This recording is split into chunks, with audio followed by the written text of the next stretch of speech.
I moved here 3 years ago, just about, and after a couple months of dilly-dallying, do I want to stay here? I do decide to stay here on the Seacoast, because how could you not? Because we have beautiful towns like Newmarket, and where I live, Portsmouth. We have all amazing local businesses here, and just this ride-or-die support local vibe that I knew that I wanted to be a part of. So I decided to call home here, and then I just wanted to know more about this area that we all proudly call home. And so I go looking for the TV shows and the newspapers and the magazines and the podcasts. I go up and down all the directories, and I find some things, but nothing that really blew me away. Nothing that I thought really got into the hearts of the amazing people and businesses that we have here. So once I decided that I was going to go all in on this area, I was like, well, I think this area needs a local podcast. I want to get back on stages. I want to get back in front of people and doing what I love doing, creating stuff for other people.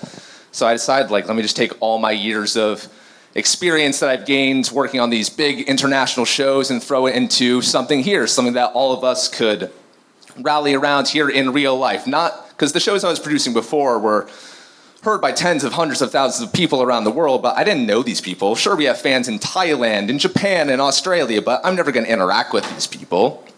So I come to the Seacoast, start Seacoast Stories, and sure, we don't have hundreds of thousands of listeners yet. I don't think we have that population on the Seacoast, but we can have hundreds and thousands of people listen to the show, come to our events, and it can all bring us closer together. So thank you very much for being a part of here tonight. The vision that I laid out for myself 2 years ago when I started Seacoast Stories, it was to be on stages like this and to do fun events like this and to bring us all together and to hear from amazing local people like we are just about to hear from. So thank you all for being here. I do very much appreciate it. With that said, we've got a jam-packed show for you. I'm so excited to talk to the people that we're going to talk to tonight. Let me give you the rundown of how this is going to work. Starting from the headliner. Our headliner tonight is a woman that I'm very excited to talk to. She's making her Seacoast Stories debut. She is a local politician, a local mom. She is the mother of a guest that I've previously had on the podcast, and me and tonight's headliner, Stefany Shaheen. We have a personal tie-in that we will talk about later on in the show. You also will have the opportunity at the end of that conversation to ask some questions to Stefany, who is running for Congress later this year, representing the 1st District on the Democratic side of things. I am told that she is the leading candidate so far on the Democratic side of things, so we are very honored to have her here. So get your questions ready as you're listening to us talk. We will pass a mic around, and you'll have the opportunity to hear from her. Before then, we have a musical performance by a hot and up-and-coming local artist, Caitlin Piper. She's also a school teacher, and she's also releasing an album in just a matter of weeks. It's called In Cursive. Comes out June 12th. She has an album release party coming that same week as well at the press room, and she's going to play for us never before performed music from her upcoming album. So I'm so excited for that, and we'll have a little chit-chat on the back end as well. And then to kick things off, I'm so excited to bring back someone to the show who is one of the most popular guests in the history of Seacoast Stories. He's the owner of one of my absolute favorite businesses on the Seacoast, and I imagine a lot of you love this place as well. I'm a little biased. I think it is the best coffee shop on the Seacoast. You can slide into the DMs if you think I'm wrong. But let me tell you about this man. He's a native of Colombia, the country. He emigrated here about when he was 18, 19, I believe. Went to Manchester, New Hampshire, of all places, that classic Columbia to Manchester pipeline. Went to Southern New Hampshire University, studied there for a couple years. He's here with his now wife, Andrea, by the way. They met in Colombia, came here together. Then he gets into the corporate game, as a lot of us do. He also develops a love for real estate along the way. And then one day his friend says to him, "Hey Max, coffee is Colombia's thing." And so Max had grown up drinking coffee, enjoyed it, but it didn't have like a major appreciation for the art. Then one day his friend says to him, "Hey, You like coffee, you're Colombian. This guy, George Howell, is running this workshop in Boston. For those of you who don't know George Howell, maybe you do, famous craft coffee pioneer, really is largely responsible for bringing the craft coffee movement to the East Coast. There's a bunch of George Howell coffee shops in Boston, if you've ever frequented there. And so Max gets a firsthand look, a lesson from one of the founding fathers of craft coffee, and then this man is hooked. So he starts going crazy at home, doing all the concoctions, gets all the chemistry sets that these crazy coffee fanatics have, and then a couple years of that, after mastering the craft, he says, I'm going to open a local coffee shop. He does that in 2019. That coffee shop is La Mulita Coffee in Rye. The owner of it is Max Pruna. Everyone, please give a warm Seacoast Stories welcome to Max Pruna.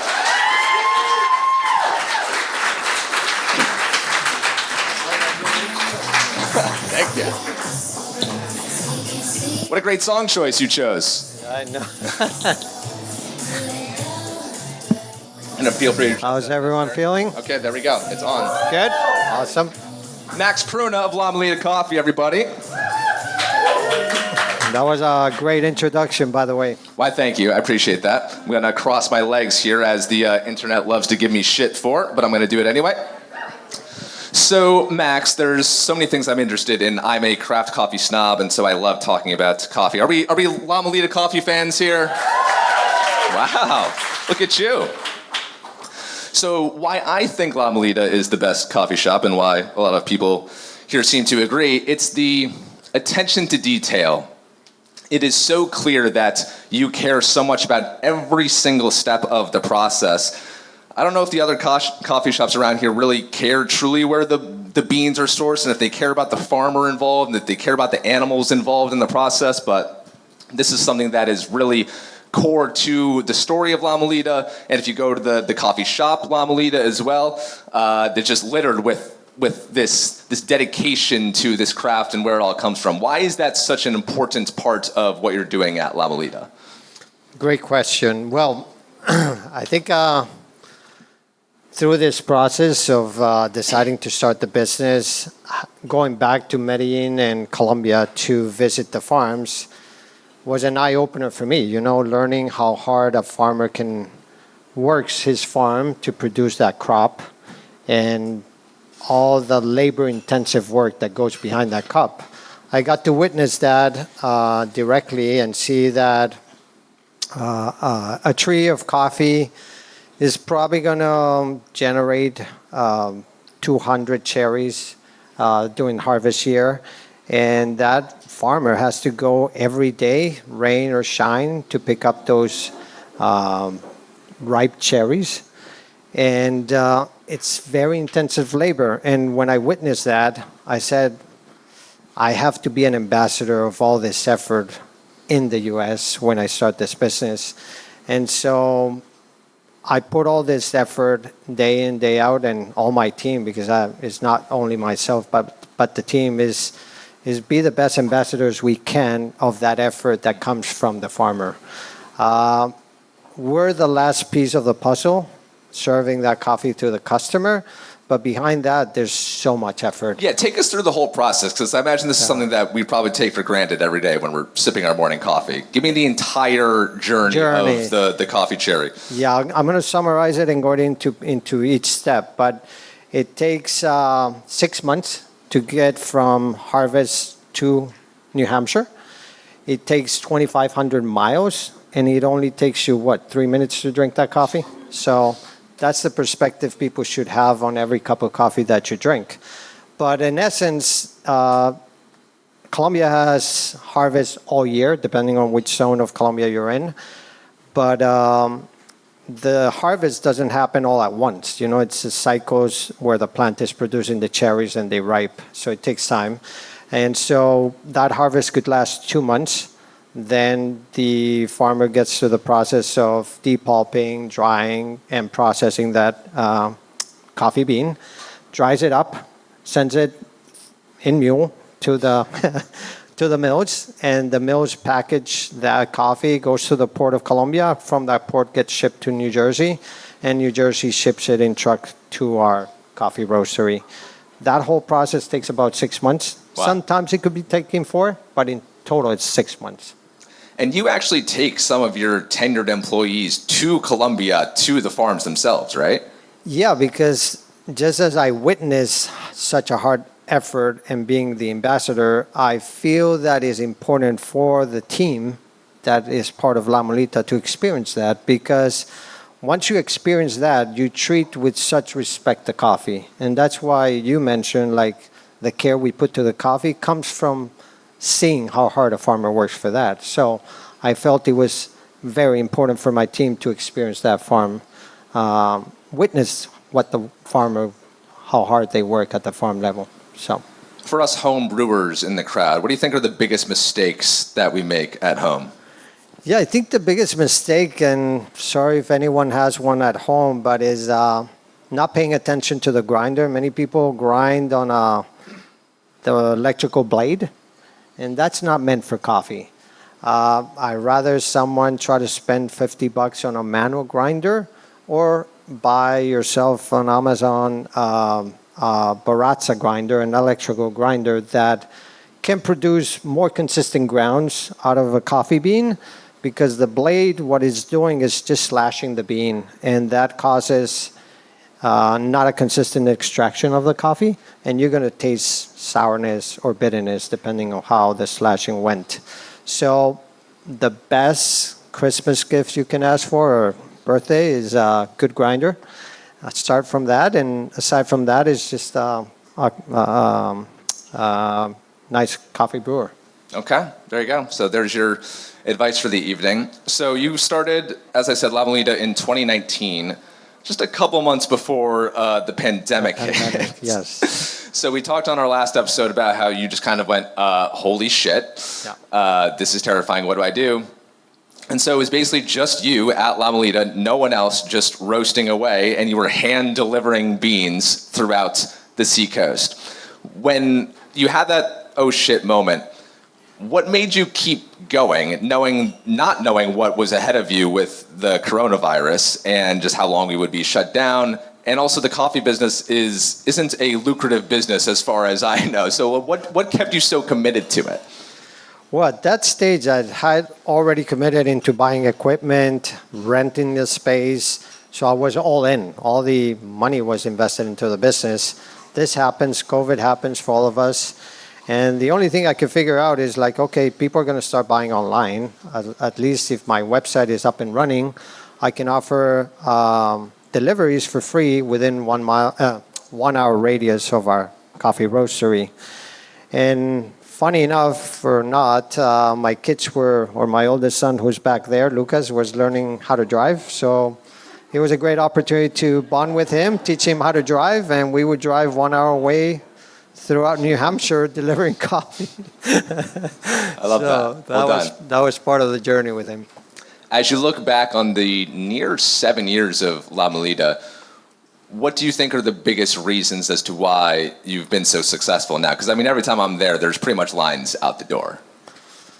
Yeah, if I'm going to pinpoint reasons, I think one is consistency. I mean, with a product like coffee, if you don't have consistency, people might come once or twice, but they were not going to come back. But if they have a good experience, that consistency becomes a ritual for them, and they expect that good product, and they're going to come back. So if you have a good consistency, they're going to come back.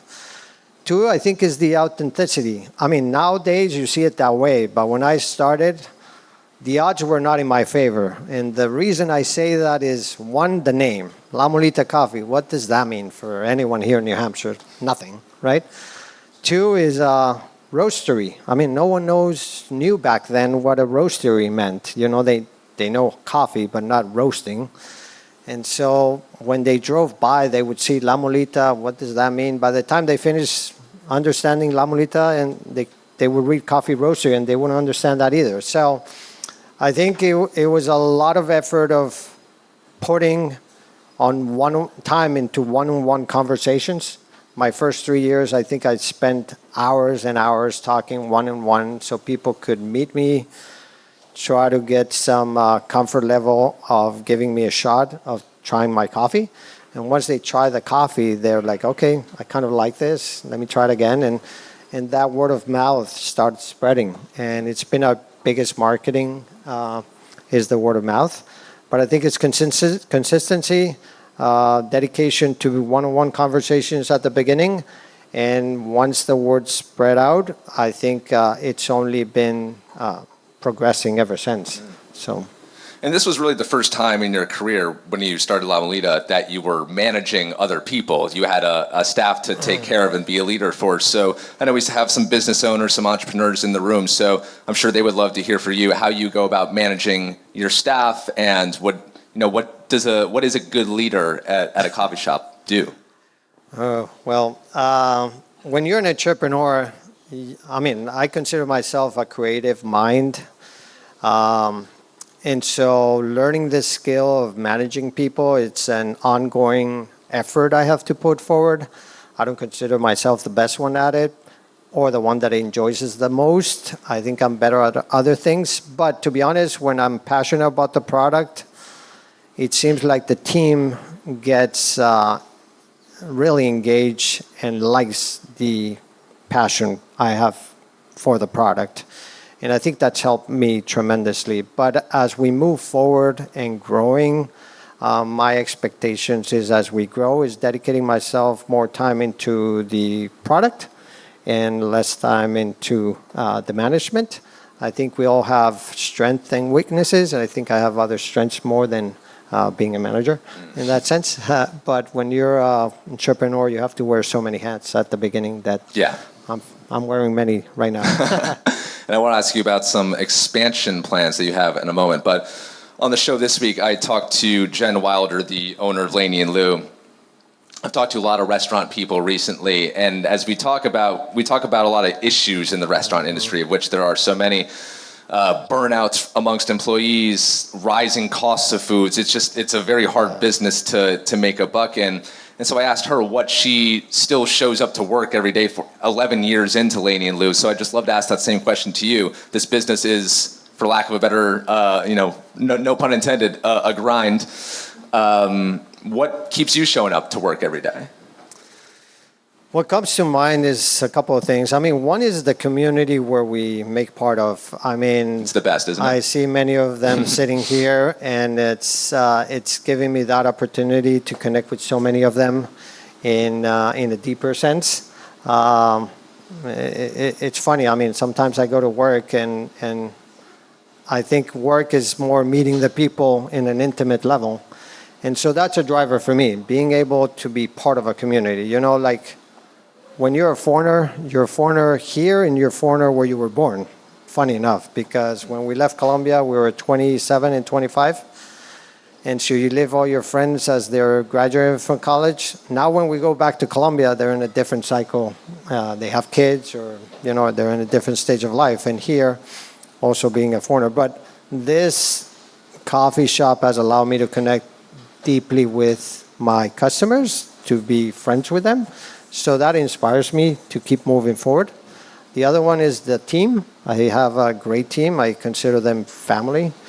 And the other one is the coffee farmers. I feel I have a responsibility with them of being their ambassador here, representing their Colombian coffee here in New Hampshire and online as well. I love that. Thanks. Any favorite memories that you've had at the coffee shop through the years? Favorite memories, conversations? Do you know of any? Were there businesses formed at La Mulita, relationships started, anything of that nature? Yeah, many stories. I'm trying to pick up the best ones, but well, let me start with Morgan here, who's one of our best friends here. Shout out, Morgan. Shout out, Morgan. I was not thinking that well back then, but I was going to open a coffee shop by myself. And Morgan says, what do you mean? You're going to be by yourself? You need help.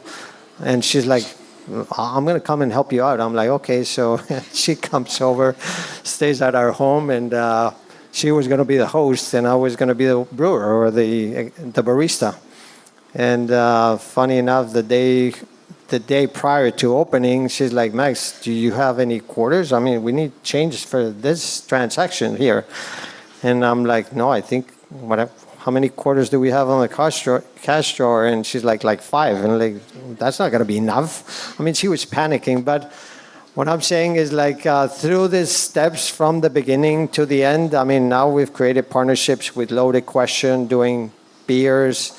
We have connections with Bird Dog as well. Many of the local businesses now have approached us in ways that we can collaborate together. And even you, I mean, us here being in States is such a great opportunity to connect with different business owners. Yeah, Through the and business. you sell your beans to a lot of other coffee shops as well. I know they're at Wild Valentine, several other places as well.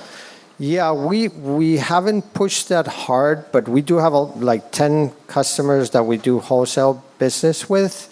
But we're very selective because we feel with the limited space we have a limited quantity of pallets we can put in our space to, roast coffee. But the other thing is being selective in the sense of who's going to be putting the effort of representing well the coffee we roast. I could sell to many businesses, but not all of them are going to put that effort forward. And so we kind of being selective. Be aligned. Yes, they have to be aligned. Well, you said that the space is limited, at least for now. For those of you who are astute, you'll see that there's a bunch of construction going on near La Mulita. Max, what is going on? What are your plans for the future for La Mulita? Yeah, well, it's good to take everyone back a little bit, but when we move into our space, certainly we were renting, and this is kind of a 2-acre lot with a very old commercial building, and we had been in business for about 5 years when the owners decided they were going to put the lot for sale. And certainly there was a lot of developers coming by to make offers to buy the property, and their intention is certainly to make a buck and redevelop the land, which means La Mulita would have to find a new home. And for us, it was kind of devastating thinking we were going to have to move to another location, rebuild our community after all this effort, especially knowing that finding a place that allows for roasting is really hard because it's manufacturing. And so my wife and I took the effort of approaching for funding and put an offer to the owners. And we were lucky enough to be able for them to accept the offer, and we ended up buying the lot. It's been 2 years since we bought it, and I'm glad to say that we're finally approaching the next week. We have our first planning board meeting with our vision to redevelop the land. And that means there's going to be a new home for La Mulita as well. Certainly, we're going to phase it out so we don't have to stop business while we're building. So if anyone's been to our space here, the new building for La Mulita will be between the existing building and Seaport Fish. So right to the left of where we are, there'll be a new building for us with a much bigger space to entertain and enjoy, and a much bigger production for roasting. And more menu items as well, right? Yeah, we certainly, a lot of the clientele has been asking for more extended hours, more menu. We certainly like making things simple but with quality, but we're certainly expecting to extend the hours of operation in a much bigger space, because as you've been in our space in winter, we hardly have any space for people to sit down or for you to come with your computer and comfortably sit down. Yes, I do that a lot. Yeah. So there'll be a much more enjoyable space for all of us. And I've also developed a reputation around these parts. I don't know whether I love this or hate this, that I'm known for this, but I'm a big espresso martini guy. Yeah. And this might be a part of the nighttime offerings. Yeah, that's one of those ideas that we definitely are considering because it falls within the umbrella of coffee. So we're kind of excited to think of that possibility. I think the people want it, right? The people want it. Yeah, they want it. You got to do it. Yeah. So it's on public record now. Not only espresso martinis, but mocktails related to coffee that I think people would enjoy. So yeah, it's on the works. So I'll give you more info as we get to that point. Excellent. Well, I look forward to hearing more about it. final question for you. I'll just ask, I know you love talking about business, about entrepreneurship with people. Is there any advice that you would give to someone who is perhaps at the start of an entrepreneurship path that they're going toward, who's maybe doubting themselves, maybe they have an idea for something, they don't quite know the avenue to take it? What would you say to that person who finds themselves kind of wondering what to do? Mm-hmm. Well, the 2 points I would highlight for that person if you're starting a new business: one, have enough funds to survive for 18 months, because it's a while. It's going to take a while you build your business. And two is, especially in my case, was I wish I could go back, and wherever you're going to start your business, you're going to be part of that neighborhood. So the more you can be known within that neighborhood or connect with the people of that neighborhood in advance, the better you're going to do.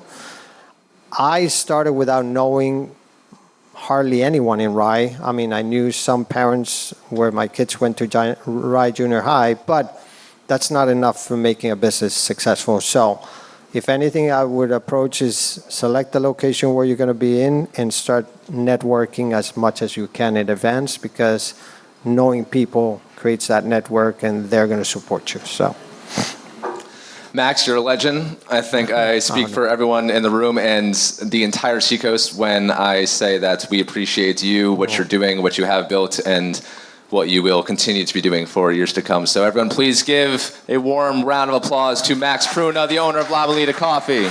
Appreciate you. Thanks, guys. Easy.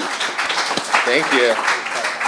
By the way, feel free to get up, get drinks, get food. We are going to have a little after-party shindig at the conclusion here. We'll mingle here, we'll mingle outside. Number 10 on the beer list is a Beer by Loaded Question featuring La Mulita Cold Brew, if anyone wants to give that a shot. All right, so next up is someone that I'm very excited to have on the stage for you all tonight. As I said, she's a local school teacher. She's a musician. She has played on many Seacoast stages. She's played on the Press Room. She's played here at Stone Church many times.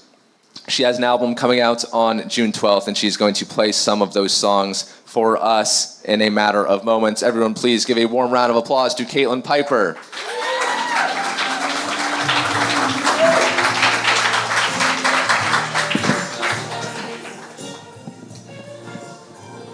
As she does her thing, she's got to get herself set up, things plugged in, some tuning done. I'm going to tell you about our presenting sponsor, Schinberg Properties. So on the show, we talk a lot about how amazing the Seacoast is, and it's had quite the glow up in the last couple of decades. A huge part of said glow up is due to our friends at Schinberg Properties. They've taken mill building after mill building and have transformed them into office spaces, co-working spaces, and in my case, living spaces. I'm a proud Schinberg building resident. They've done this in Portsmouth, Dover, and many other cute Seacoast towns, including right here in Newmarket, where Schinberg is proudly headquartered. Some of my favorite businesses are housed within the walls of Schinberg building. Shout out to my favorite place to work out, Studio One. The owner is here tonight. That's a Schinberg building. Treeline Outfitters, another one of my favorite businesses. That's a Schinberg building. And I cannot speak highly enough of their properties, their attention to detail, how much they continue to pour into the Seacoast. They're a big reason why the Seacoast is such a magical place to call home, and I cannot thank them enough for supporting today's show. If you are in the markets for a new apartment, new business perhaps, Schinberg's got you covered with available listings in Dover, Rochester, Newmarket, Portsmouth, and more. Your next home may just be one email away. To learn more, just visit Schinberg.com. Clap it up for Schinberg. We love Schinberg. Woo! And we love Caitlin Piper. I'm going to get off the stage, Caitlin. It's all you. Okay. Well, first of all, how's everybody doing? This is awesome. It's such a pleasure to be here. Troy, thank you so much for having me. Seacoast Stories is by far my favorite podcast. And I know because, they give you the stats at the end of the year, and it's actually like the one I spend the most time listening to. So I'm going to start off with a song that's about being vulnerable, which is how you might feel if you're like performing in front of people that you really respect and want to do right by. As you get older, you don't have as many chances to reinvent yourself like you do when you're younger. I remember when I went off to college, I dyed my hair black, and I was going to become something totally new. And then you get older and things settle in and people kind of know what you're all about. And that's why this song is called Exposed. There's a side to me I wish you didn't see. A side I wish you didn't know. My anxiety and lonely sensitivity is a side that I don't like to show. I can't be covered. You can't be fooled. I wanna be more polished and composed, but with you I am exposed.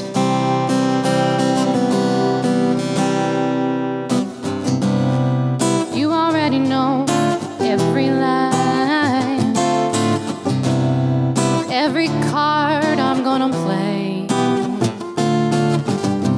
My little escape act isn't working out so well, but in the end, you know I'll stay. I can't be covered. You can't be fooled. I wanna be more polished and composed, but with you I am exposed.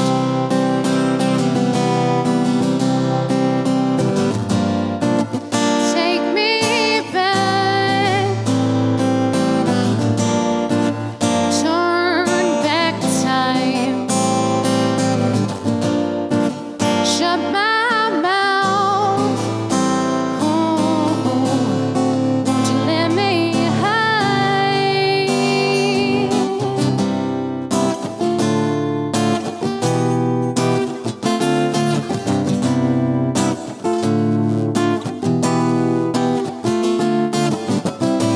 I can't be covered.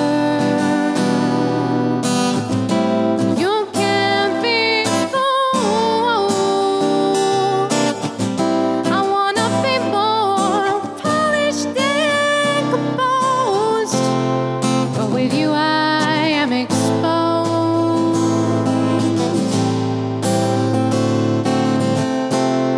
But with you I am exposed.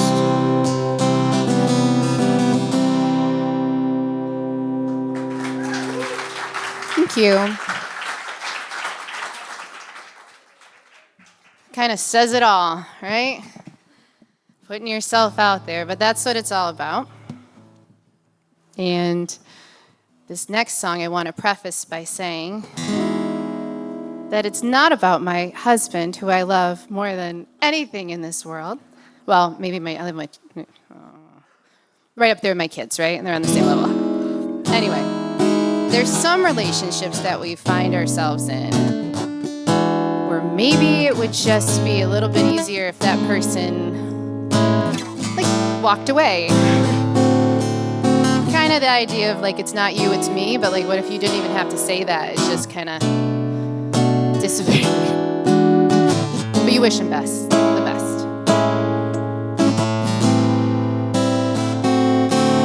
I'm leaving my white flag in the air from the ground.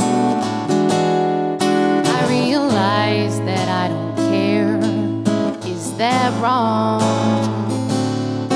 There are windows that we open and we reveal our hidden thoughts. Are you my friend or my foe? Or simply all I've got? I could be wrong, but I could be right. I'm not thinking of this anymore tonight. Darling, if you leave me, it would be so easy.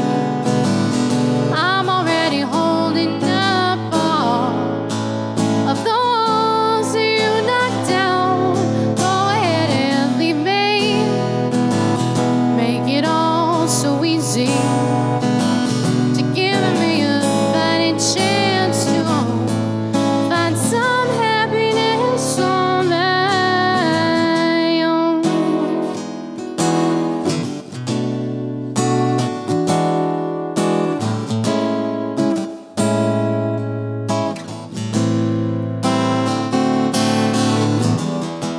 the telephone. That is my enemy, bringing me good news or just your jealousy. You cut me down like it was nothing, tracing my steps all over town. Oh, I could be wrong, but I could be right. I'm not thinking of this anymore tonight, darling. If you leave me, it would be so easy. I'm already holding up all of the walls that you knocked down. Go ahead and leave me, make it all so easy, giving me a fighting chance to find some happiness on my own. And when you go, you're gonna realize some things you wouldn't have known. 'Cause I can see since 22 I've gone and changed an awful lot. Can't say the same for you.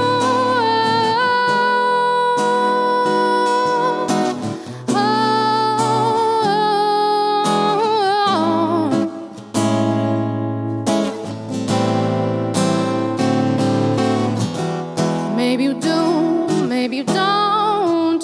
Maybe you do, maybe you don't. Maybe you do, maybe you don't. Love me, darling. If you leave me, it would be so easy. I'm already holding up all of the walls that you knocked down.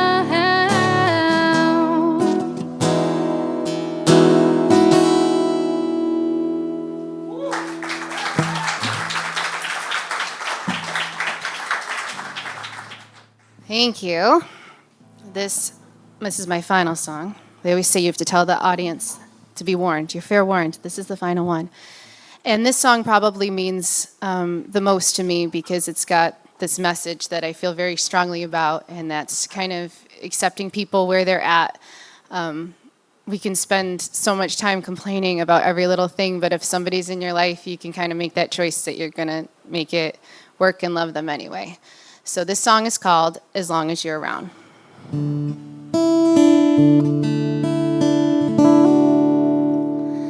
I'm gonna love you when I don't want to. I'm gonna take the higher road. I'll remember what I'm told. That's what I'll do.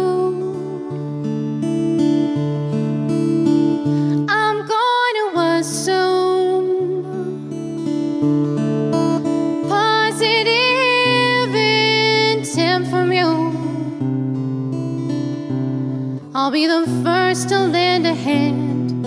I'll try to understand and lead you through.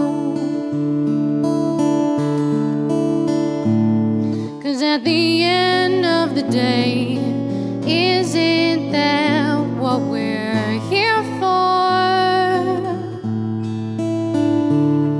At the end of the day, what are we to be?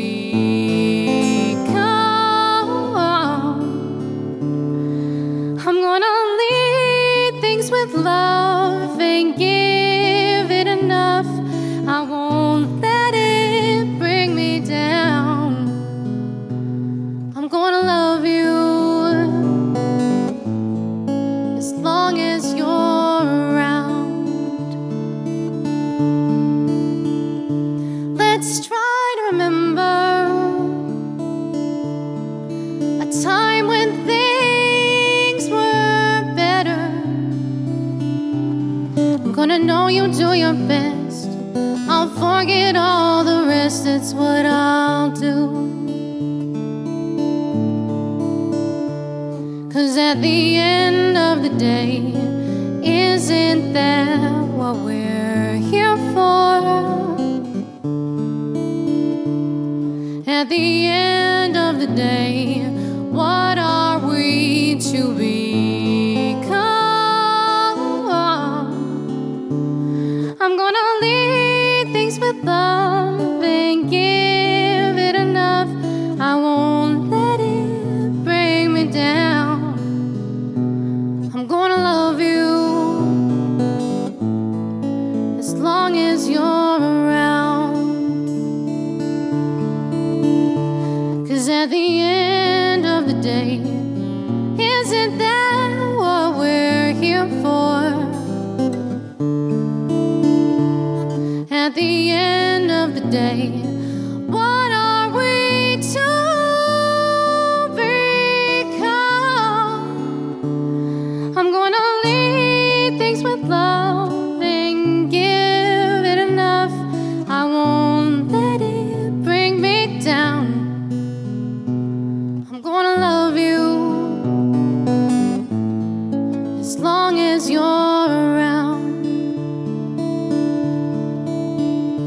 I'm gonna love you. I'm gonna love you. I'm going to love you. Oh, I'm gonna love you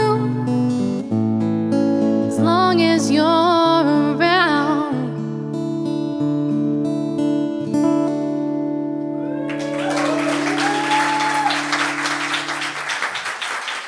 Thank you.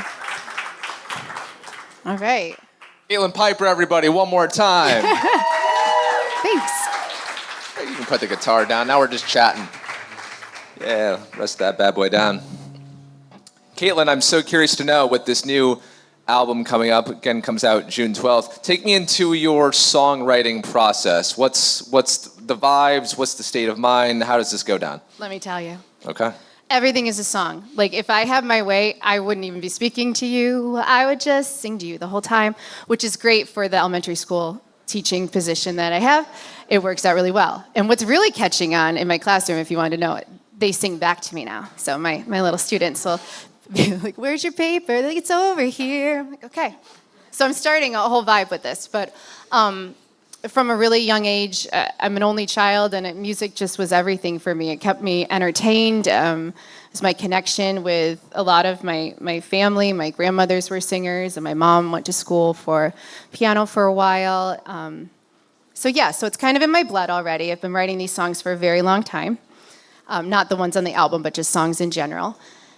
And they kind of write themselves. I'll get an idea and it'll just stick. Or sometimes it's this micro moment, which I feel really guilty about because like that one song was this little, I don't know if it was mean, but saying I guess you could leave me. But there's just some moments where you have this ultimate rush of emotion and it just filters into a song. So I feel like the songs kind of guide themselves.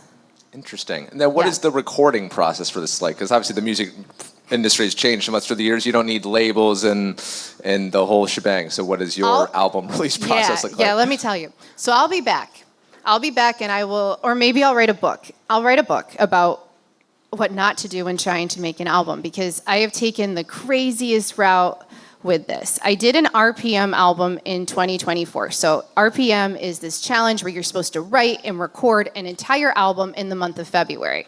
And I did that. And it was cool. But it wasn't perfection. I had no idea what I was doing recording-wise. I was recording a lot of that in my bathroom. But the songwriting just kept going and going, and the songs got a little bit better, and I learned a lot from it. So then when it was time to record, I started starting with that process again and realizing that the music needed to be honored in a different way, especially when, I don't know how this worked out for me, but I will take it.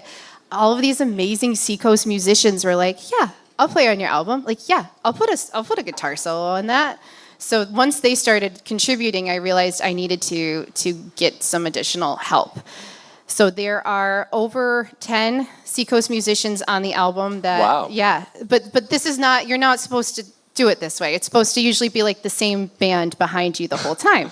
It's not. That's like my dream bands. Like if you could think of who you'd ever want, it's like, I wish it'd be really cool to see this guitar player or this drummer. I kind of just did that for myself and it was great. Very but cool. I have different people mixing the songs. You're not really supposed to do that either. But for me, it was eye-opening to see what everybody's process was like, their expectations. Some people wanted you in the chair next to them, like, we're going to go through this together, or you're going to record it right with me. And that's how we'll do it. And then other people, in the age of online stuff, it was like, here's a beautiful guitar solo, thanks. Like, if you want me to change it, I will, but I would get these files. So it has been a big undertaking that has had lots of twists and turns, which is part of the reason why I'm calling it in cursive, because it's loopy and it's all over. Yeah. I think what you just described is a perfect example of what makes the Seacoast so special, is you have so many people willing to hop on your album and want to play with you. I can't believe the music scene here. Yeah. And Troy and I went for a big walk to get ready for this, right? We went from the west end of Portsmouth all the way down to the bridge and back, and then some a little bit. And I said to him, I think, and maybe this is a wild theory, but I think maybe like somewhere around 2014, I might have like died, and whatever life I'm living right now is kind of like my like heaven, or like this is some extra world, because everybody is so nice. I get to make music. The venues are so nice. It's a dream. And I was talking with some people earlier, and we were talking about how the New England music scene is kind of an earlier night than what I was accustomed to where I'm from, and I appreciate that as well. So every single thing fits into a place where I'm able to serve multiple roles. I can be a mom, I can have a family, I can have a full-time job and teach and follow these passions and do music and share it. And it's not, everyone's like, how do you do it? But it's not overwhelming. It's doable because of the people in our community. As you said, music's been a big part of your life for most of your life. You grew up in Western New York. You moved to the Seacoast your early 20s, but then you kind of stopped with music for a couple years, right? What happened? I stopped before. So I remember doing I was in a band in Buffalo, and it was like wedding music. It was really fun. It was cool. And to be honest, it was lucrative. I was making good money as a college student, playing these gigs over, the weekend. But I remember like sitting the band down and saying, well, I'm going to start student teaching now soon, and I'm going to have to say goodbye to the band. And everyone seemed to understand that like there's no way she could be a teacher and play music at the same time. So I just shut it down. I wasn't going to do it anymore. I moved out here. I loved my job with teaching and started having a family, and I fell in love and got a house and all the things. We have three awesome kids. I just didn't think that you could be more than one thing in a way. And then I lost my dad really suddenly when I was expecting my daughter, and it kind of gave me a different perspective on life. And then after losing my dad, I lost my dog, and it was just like, oh man, like if I want to do something, life is short, life is so precious. If you find joy in something, you should seek it out and you should do it. And I know it's working out okay, because my son the other day, he's 5, we were like, what do you want to be when you grow up? He's like, I kind of wanted to be like mom, and have 2 jobs.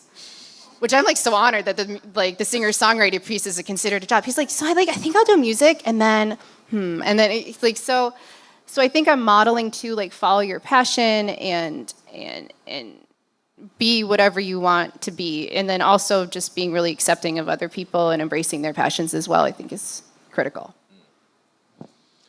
What do you think your dad would say if he were still around and saw you on a stage like you are tonight? Well, my dad got me my first guitar and introduced me to the Beatles. So those are 2. Mom did so much with music too, but like those 2 things were like, he kind of did his job before he passed away. Like I did it. She's got what she needs now. I think he would be really proud. He was so supportive of my music, and he would actually sit in the, I'd be practicing, and he would sit in the room and be like, oh, I really like that one. That was really cool, and give me lots of good feedback.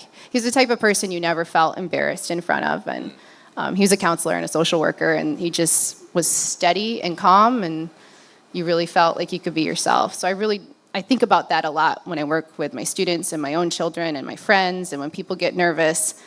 I don't know if I used up all my worrying a long time ago, but I'm like not really worried about anything anymore. Like, what's the worst? Like, we're okay.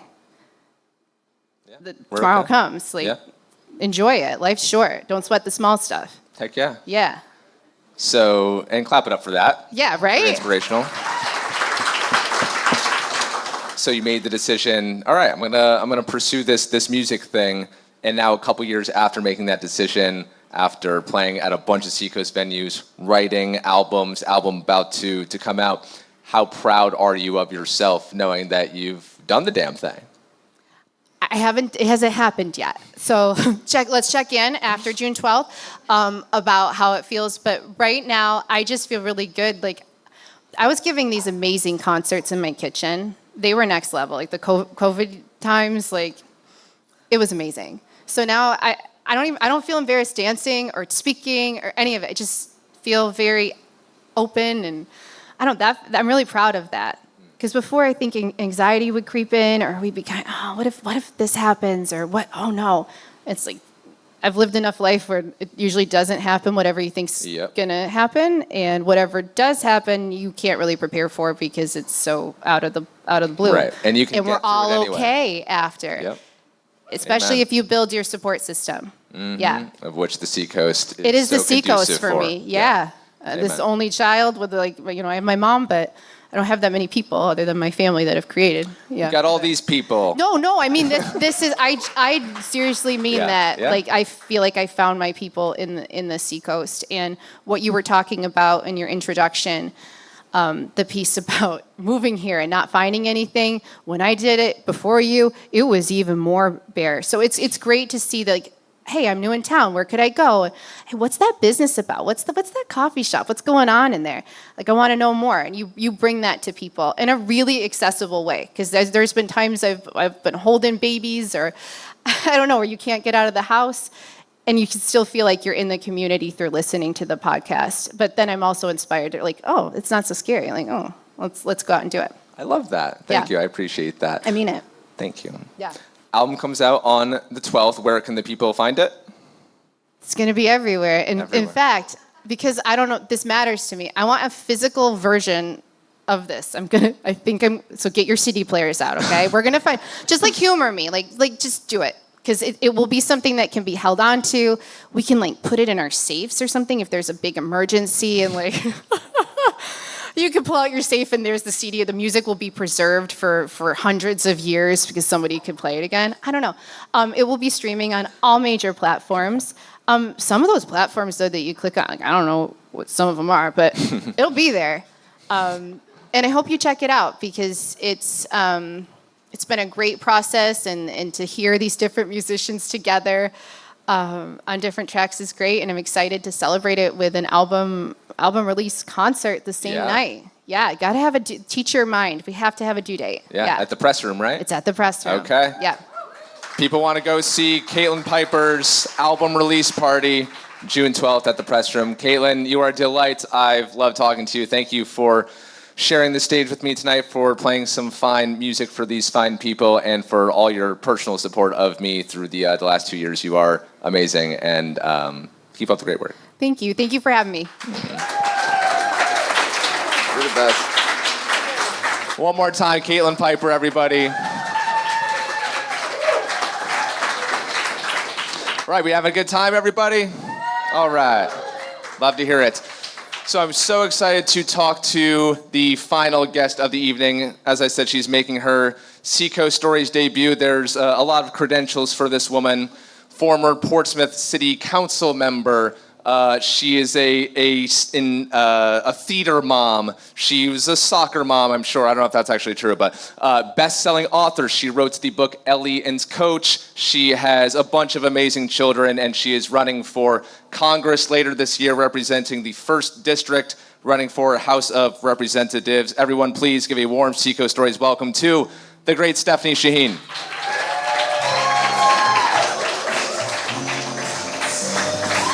Thank you for being here. Great to meet you. Of course. Great song choice.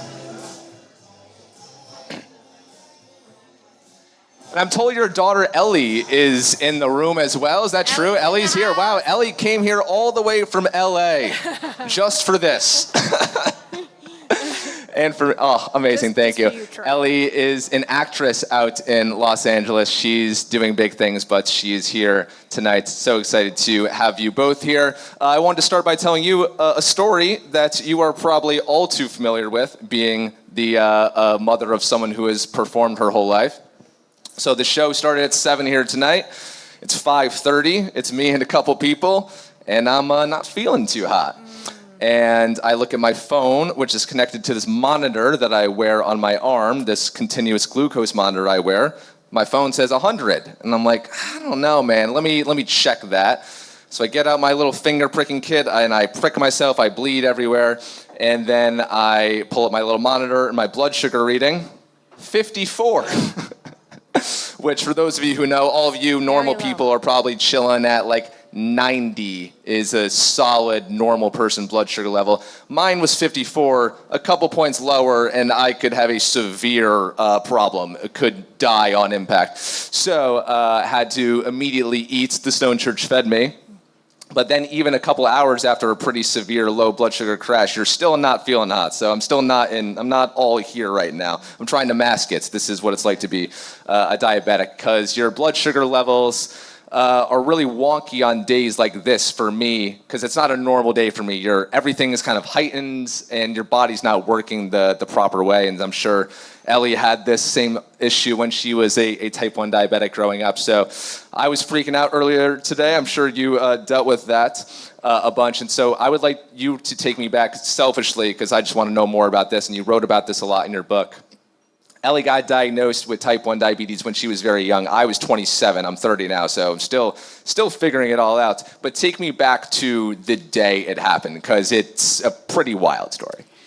Well, first, Troy, thank you so much for having me, and thank you for bravely sharing your story, because I think it's critically important for people to understand just how challenging it can be with type 1 diabetes. And you don't look like you're navigating a challenging chronic disease. And like you said, when you're feeling lousy, you can feel it, but you don't look like you're feeling lousy. So I'm grateful to you for helping spread awareness and inform and educate people, because I think it's going to do a tremendous amount to help a lot of people.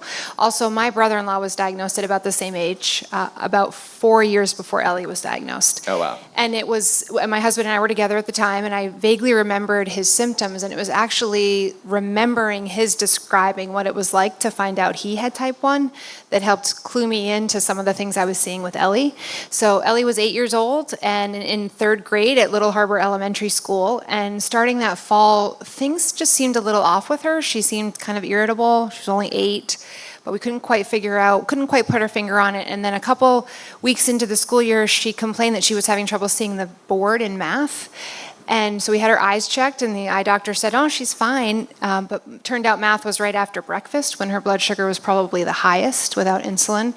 And so we were actually up in the North Country over Thanksgiving, and we were staying in a hotel and all in the same room. And I remembered hearing her get up multiple times in the middle of the night to go to the bathroom, which was not usual. I kind of noticed that she was drinking a lot, seemed to be more thirsty than usual.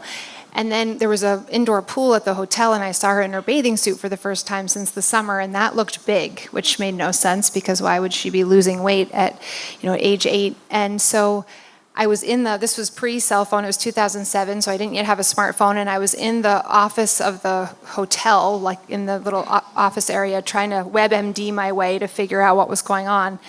And then we got our Christmas tree on our way home from the hotel, and she had a hard time she didn't make it to the bathroom. She had an accident, and I thought, okay, something's very, very wrong. So we took her to the pediatrician right away. Our pediatrician wasn't there because she was recovering from her own surgery.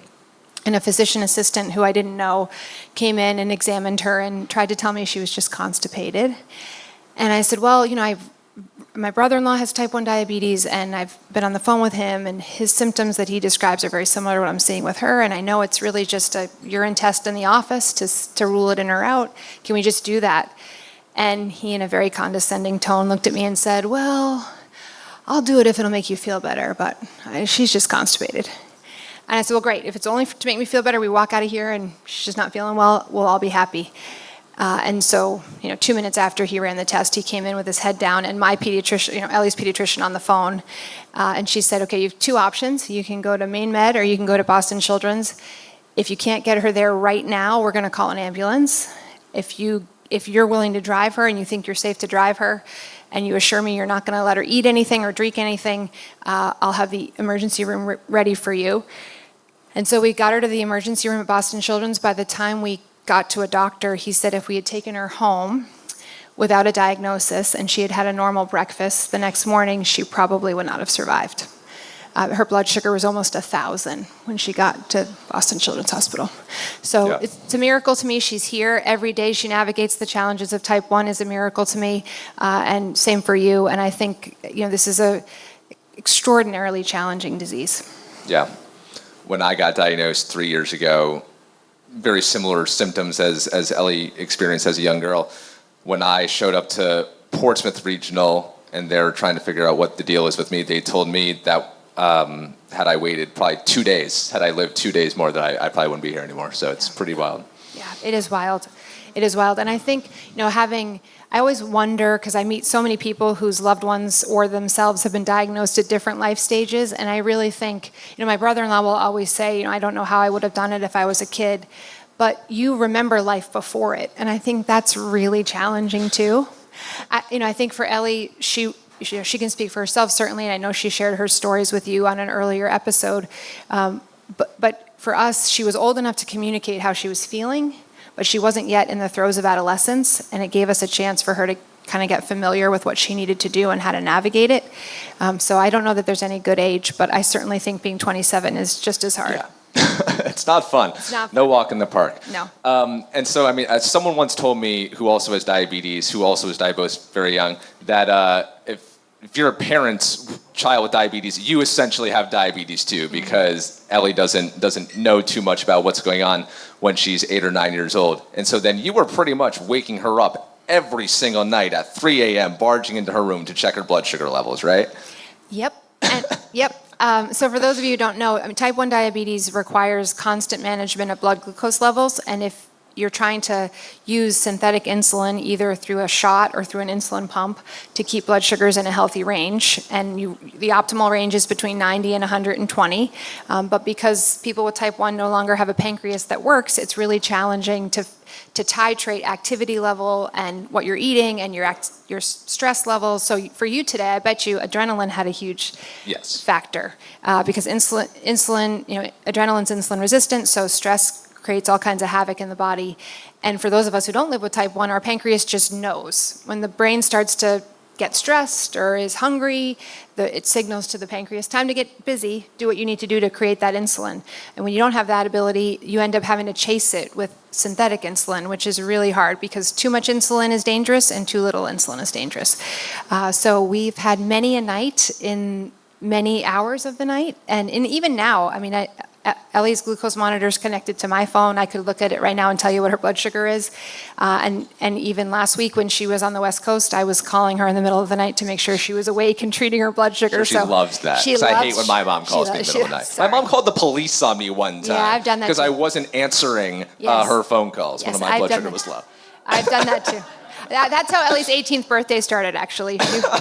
She was your first day at college or something, right? Yes, her very first day of college. Yes, on her 18th birthday. She got and in fairness to the moms, these are well checks because if you end up with a very low blood sugar and you're having a seizure, you need intervention in order to be safe and survive. So I will always be hypervigilant, even if it makes her crazy. But she's put some guardrails on me. I don't call when it's high blood sugars unless it's been high for too long. Yeah. Yeah. So you and Ellie, being from the family that you guys are, obviously N.H Shaheen, former governor, current U.S. senator, you guys like using policy and you like speaking up for or against things that you see as wrong. And so as Ellie is a young girl, type 1 diabetic, she says to you basically that she wants the next generation of kids who have type 1 diabetes to have more answers than she currently did at that point. So this took you all over the country. This took you guys to Washington, D.C. You actually met President Obama when he was in office. And Ellie was representing New Hampshire as the type 1 diabetic of New Hampshire. Why was this so important to you guys to not just keep this confined to the family, but to start advocating on a national stage?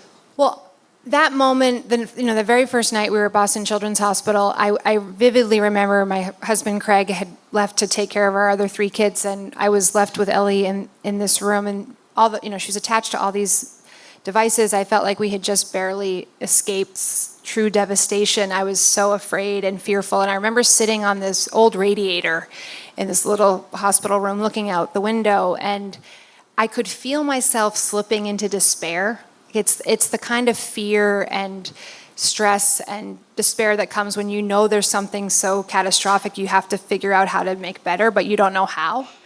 And all I can tell you is there was a switch that flipped, and I felt like, I don't know why this is going to be what my life is about, but now this is what my life is about, and we got to make things better. And at the time, because you've been dealing with this, what, about 3 years? So at the time, she only had finger sticks. So she was pricking her fingers 10 to 12 times a day. She was taking insulin shots 8 to 10 times a day. Every time she ate anything, she'd have to take a shot of insulin. And I just thought, how can this be what we've got? It's got to be better.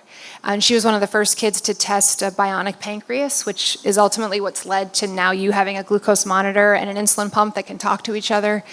So we've really seen firsthand that when you fight for things, they can get better.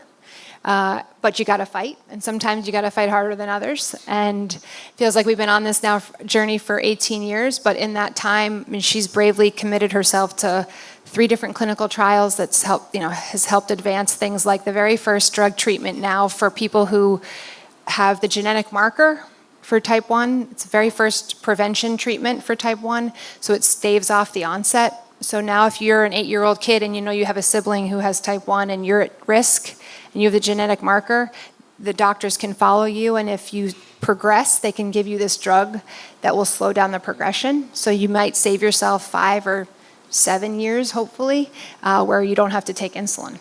And she was part of that clinical trial. She was part of a pediatric study that helped with this technology that we now all benefit from. So we've seen how it's supposed to work and how much better it can be, but you got to fight. Yeah, so you have nearly 2 decades of experience in really learning the ins and outs of the healthcare system. And it's my understanding that for your campaign that you're currently on, this is really the issue that you are most passionate about. And I understand that there was kind of one turning point, one seminal moment where you said to yourself, I've got to do something about this, I'm going to run. Yes, and that moment was when RFK Jr. became the Secretary of Health and Human Services. And honestly, having dedicated the last 18 years to not just building a business to help people navigating chronic conditions, but also being Ellie's advocate and fighting for better care and for medical research, there was just something in my gut that said, if I can't stand up and fight against this madness, what's going to compel me in this moment? And you have a man who perpetuates conspiracy theories, who chooses to undermine people's confidence in vaccines, who presided over cuts to NIH, which is largely responsible for medical research that's ultimately going to cure type 1, which we should definitely talk about today, and created a brain drain from FDA and CDC. I don't know if anybody saw recently, but he fired all of the folks at CDC who were responsible for doing things like preventing the hantavirus from exploding on cruise ships. So these are policy priorities that have real implications on real people's lives. I'll also share that my grandfather almost died from polio as a kid. And as a little girl, I remember watching him take the leg braces off his legs at the end of the day. And learned later as I got older that he actually tried to enlist in the Marines during World War II, and they wouldn't take him because his legs had been so badly ravaged by the virus. So he ultimately ended up becoming a welder at the Portsmouth Naval Shipyard during the war to contribute in that way. But so the idea we have this guy at the helm of Health and Human Services who's, eliminated vaccine experts in favor of these panels to undermine people's confidence in vaccines. We'd give anything for a vaccine for type 1 diabetes. Anything. Anything. And so to have kids dying from measles when we already know how to prevent measles, there's just something in the mama bear in me just is ready for the fight. Okay, so he gets appointed, and then what for you? And then it was sort of like, okay, the door is open, and you keep trying to close it because you know what it means if you walk through this door and decide you're going to put your name out there and you're going to fight. Our youngest son, William, was about to graduate from high school, and so I kept trying to close the door, like, just do what you can do, be in this, be present, and I couldn't let it go. I knew I had to do something more, and so we started to put the wheels in motion. I started to wrestle through it. We had sold the business that I helped build at Pease called Good Measures, sold in 2024. And I was still on the hook to help with the transition, but the timeline was such that I thought, okay, maybe I can make this work. And my son is graduating and our life is going to look very different. My husband jokes that the reason I'm always on the campaign trail is because I never want to be in my empty nest, and there's definitely something to that. But I just felt like, okay, the world is, universe is trying to tell me something, and I got to lean in. And so take me into the early stages of the campaign. What are the first steps to do? Decide you're going to do it. Yes, after that. Well, we had a lot of family conversations, and I know enough, having, grown up in the world where my mom started putting herself out there as a candidate when I was a sophomore in high school. And, shout out to Oyster River. We came to the Stone Church all the time. This was the cool place to be. But sophomore in high school, I started knocking doors for her. So I didn't have the luxury of not knowing how hard it was going to be. And especially in this moment, we know just how much vitriol and negativity there is. But first conversations are with the family and making sure everybody can be on board and is supportive and can get their heads around it. And then start to talk to people who you think can be helpful and have those early conversations, and then really learning as much as I possibly could about what's it going to take to begin to put these pieces in place. So as we've established, healthcare is the issue that you are most passionate about. Let's just, for today's purposes, let's focus on New Hampshire. What is your overall assessment of the healthcare picture in New Hampshire? It's very challenging, and it's getting more challenging by the day. So because the Affordable Care Act tax credits weren't extended, the average family of four in New Hampshire, starting this year, 2026, is going to see an increase of about $7,000 in their premiums. Because of the Medicaid cuts and the disastrous bill budget that passed last year, we're going to see real implications for rural health care access and for small hospitals that rely on Medicaid to reimburse for the care they provide.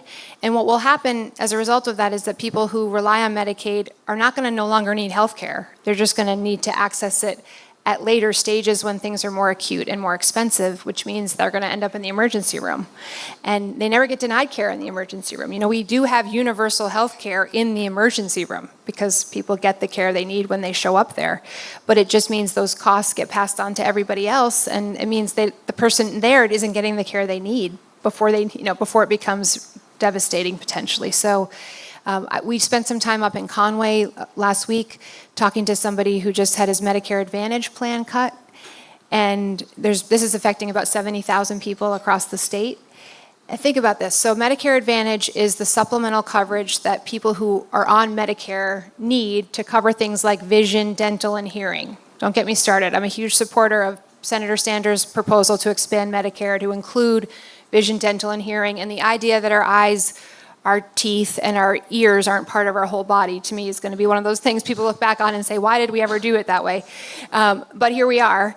And so, this man, they pulled out their Medicare Advantage plan, just stopped offering coverage. They pulled it out of the Conway, that part of the state, and he couldn't afford the supplemental coverage that's offered by Humana for both he and his wife. So he had to start working at Home Depot.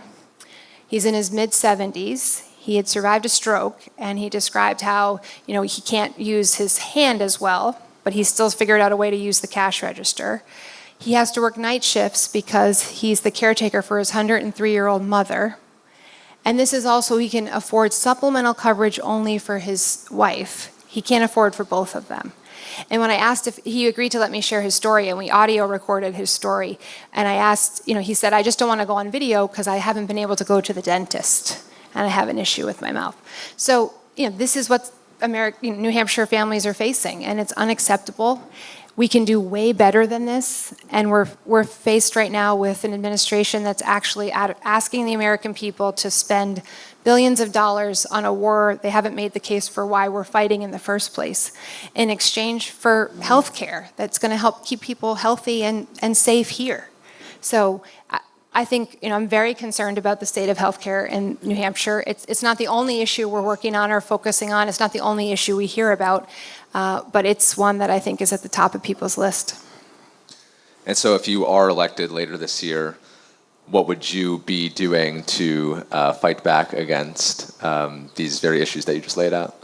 Well, specifically as it relates to healthcare, and we could talk a lot about, funding of the war, funding of the Department of Homeland Security to the tune of 3 times what historically has been spent on Homeland Security and ICE agents, and out of control spending with the deficit. We could talk about that all day long. But specifically to healthcare, I think, first I mentioned we need to support legislation like Senator Sanders to expand Medicare.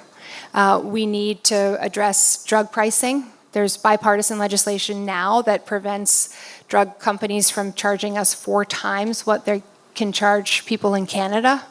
I mean, why should anybody ever have to ration insulin? Insulin is a life-sustaining drug. If you don't have insulin, you don't live.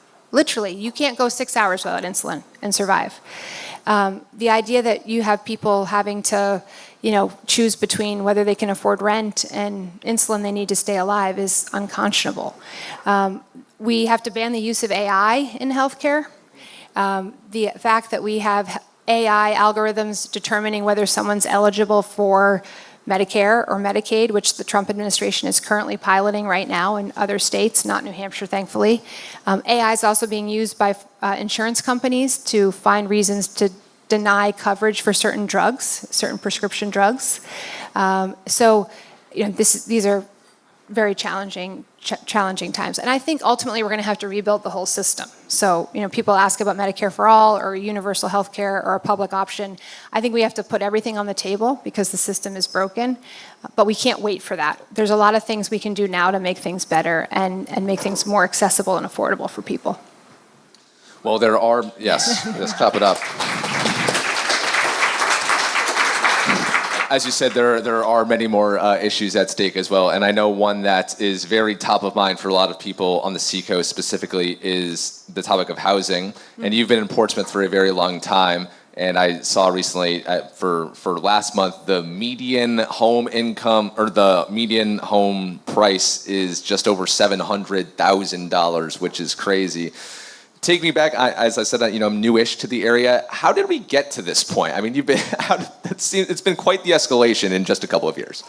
Well, I think, it's a huge issue for the Seacoast, of course. It's also a huge issue for the whole state. I mean, when we were up in Conway, I heard there was a 0% rental vacancy. So if you want to rent and you can afford any amount of rent, you can't rent because there's nothing to rent. You look at the Seacoast, and a shout out to my husband, who's the executive director of the Public Housing Authority in Portsmouth. And the building, I don't know if you know the Ruth Lewin Griffin place next to the fire station. That's one of his projects through the Housing Authority. Permanently affordable workforce housing, but it's the first additional project of that kind in 50 years in the city of Portsmouth. Oh, wow. 50 years. And it was held up in court for 6 years. And think about it. The Housing Authority manages the building next door. On the other side is a fire station, and they owned the land the building sits on, and still it could be held up for 6 years. And $1 million in legal fees. And this is a nonprofit. This is money that's just going back into the project. I'm excited to share they're about to close on a project. It's going to be amazing, where the Episcopal Church is on Lafayette across from McDonald's. Mm-hmm. That is going to be workforce housing and affordable housing, along with headquarters for Haven. Yep, saw that. Very cool. Yep. And then also there's the formerly Lister Academy. That's going to become housing too. So, but the point is, there could be 10 more of these, and there still aren't enough given the need in the Seacoast and given the costs. And several things are driving this, right? Obviously. Not a lot of supply, and rising costs of property taxes. So people end up not moving. The capital gains issue is a challenging one for homeowners because they're not selling because they don't want to realize the capital gain because they can't replace what they're selling for the same amount of money. And ultimately, I think we also have not as big an issue in Portsmouth, but certainly on the Seacoast and other parts of the state with private equity coming in and buying up single-family homes to turn into Airbnb. It's a big problem.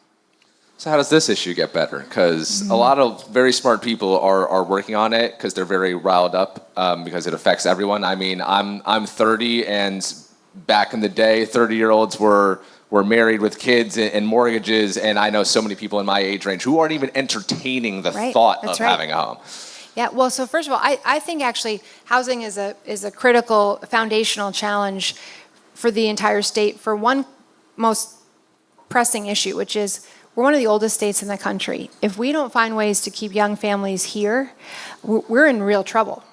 And housing is one of those drivers. And so if you think about in my lifetime, starting in 1975, I was born in 74, we've seen the largest redistribution of wealth from the bottom 90% of Americans to the top 1%, to the tune of $40 trillion. The average age for a first-time home buyer is 40. 40% of Americans are saddled with some kind of medical debt. And the vast majority of young people who are coming out of college, if they even are going to college, because now 65% of young people are not going to college, but if they're going to college and they come out, they're coming out with some kind of student loan debt. And it's not the kind of debt you can refinance, and it's not the kind of debt that has reasonable interest rates, because a lot of this is private funded, privately financed. So we've got young people saddled with too much debt and an inability to get ahead because they can't get out from under it. That's a function of our policies. We can change our federal policies. We can make things better. And I think, from the standpoint of housing, there are tax credits that make it more manageable for developers to actually develop permanently affordable housing instead of million-dollar condos, like what we're seeing in Portsmouth too often. There are things we can do relative to the capital gains tax to increase the exemption, so we can try to entice people to get out of a house that they maybe they want to downsize, and it makes sense to downsize, so that adds stock to the market. I think there's ways we can address local zoning at a municipal level to make it easier for people to be adding housing. Some communities in the state have a 2-acre minimum in order to build. 2 acres is a lot of land. So there are points of leverage that will make this better, but we've got to have policies that prioritize it. I talked to on the show a month or two ago, Corinne Benfield. She's the executive director of Stay, Work, Play, which is this awesome nonprofit which tries to persuade young people of New Hampshire to stay, work, and play in the state. What would be your case to the 21-year-old kid, 22-year-old kid who maybe just gets out of college or maybe doesn't go to college and is thinking about what to do next? And they're thinking, Boston, that looks pretty cool. New York City, that looks pretty cool. Great social life there. What would be your pitch to get that kid to stay in the state? Well, born and raised here, I grew up in Madbury, where, our claim to fame is one traffic light in all of the town. And I, left for college and came back. I always knew this is where I wanted my life to be and where I would hopefully one day have a family. So for me, I love this place more than anything. But I think we have to do better for young people to make the case for why. And I've heard from a lot of parents whose kids are in their 20s who are moving back home because they can't afford their student loans and rent based on what they can earn. So, my case is we got to create more opportunities for bringing people back. And one of those things is I actually think we can be on the front lines of new industries and reinforcing existing industries that AI is not going to replace. So, we are between the shipyard and, we've spent a lot of time with labor unions. There are real opportunities for the kinds of jobs that AI isn't going to replace. So we've got to build up the childcare industry. Do you know that in New Hampshire, every single childcare center is operating under licensed capacity, and yet they all have wait lists because they can't find people? Because right now, you can make more money working at McDonald's than you can, in some cases, working for childcare programs. We can fix that. That's a solvable problem. So I guess my point is I'd make the case on come to New Hampshire because it's New Hampshire and you get to be in New Hampshire. But I think we make a stronger case when we have policies that prioritize what it looks like for a young person to be able to build a life here. On the optimistic route, so I talk a lot about the evolution of Portsmouth on the podcast, and I posted something recently about the whale wall and something about the red door and something about breaking new grounds. And whenever I post about these nostalgic things, I'm just comment like, Portsmouth sucks. Portsmouth's not the way it used to be. X, Y, and Z is ruining the town. And so you've been here for a long time. You've seen it through its evolution. What is your current assessment of the state of Portsmouth? Well, I mean, I think there's always nostalgia, right? People have a yearning and a longing for a place or a time in life where it felt simpler, more accessible, maybe more grittier. I remember the whole Keep Portsmouth Loud movement, which was a very, very dynamic when I was running for city council. And so, I mean, for me, I was literally born at City Hall because that used to be the hospital. You were born at City Hall? Yeah, City Hall used to be a hospital. Huh? Oh, no. So that's where I was born. And, my little sister, who's 11 years younger than me, she was actually born at what's now the hospital, because by then they had moved it from City Hall to where it is today. My parents still went to Gillies for hot dogs after my mom had my little sister, right? So there are like these things that anchor you in a place. And for me, I feel incredible gratitude to have gotten to raise my kids in Portsmouth, to be in a place where they could walk to school, walk to the library, walk to theater rehearsal. But in order to protect the things we love about it, we got to make it as accessible as possible for people. And that takes work and commitment. A couple more things, and we're going to pass the mic around in a couple moments. We've got Caitlin. She's going to be our mic runner, so do have your questions ready for Stefany. I'm just very curious about the everyday grind of the campaign trail. I'm sure you're crisscrossing all over the state talking to all sorts of people. Take me into your average day. I'm sure it doesn't look the same from day to day, and I'm sure your team is going crazy managing your schedule, but I just love to hear what it's like. So like you said, every day is a different day, and there's never enough hours in the day, and sometimes you feel like too many things have happened for it to only have been one day. But the best part is getting to be out connecting to people. So we've spent a lot of time talking to small businesses across the district. In fact, I'll share this story because I think it speaks to part of what we're seeing and what we're up against. But the combination of the tariffs and gas prices right now are really hurting folks. And I'll share this story.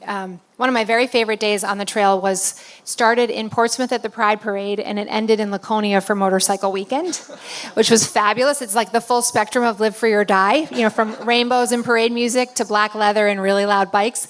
And as I was on the parade route as I was on Main Street in Laconia walking around with Charlie St. Clair, who's the president of Motorcycle Week Association, I asked, what's the biggest difference between this year for Bike Week and last year? And he said 100,000 fewer people because the Canadians didn't come this year.